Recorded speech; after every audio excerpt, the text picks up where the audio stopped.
অল্প বয়সে পৃথিবীর মায়া ত্যাগ করে চলে গেলেন বর্তমান সময়ের ইউটিউব ও টেলিভিশনের জনপ্রিয় তরুণ অভিনেতা শাহবাজ সানি।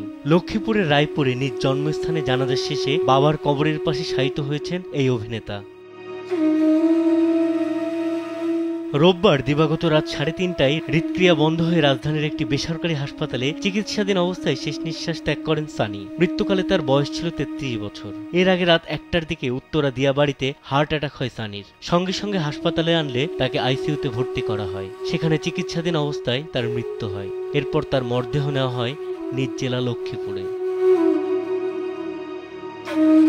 সকাল 7টার দিকে অভিনেতা জিয়াউল ফারুক অপূর্ব তার ফেসবুক থেকে সানির একটি সাদা কালো ছবি শেয়ার করে ক্যাপশনে লিখেছেন, অভিনেতা শাহবাজ সানি আর আমাদের মাঝে নেই, ইন্না লিল্লাহি ওয়া ইন্না ইলাইহি রাজিউন। সবাই সানির জন্য দোয়া করবেন। তার এই পোস্টের পর দেশের শোবিজের আরও অনেক তারকাই সানির মৃত্যু নিয়ে পোস্ট করেন।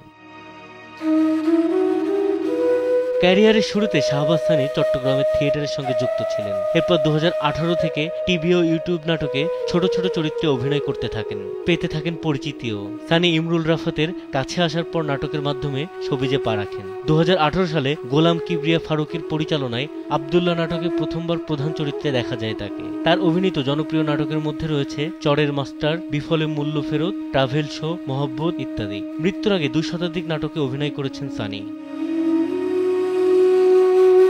বিনোদন ডেস্ক, কালবেলা।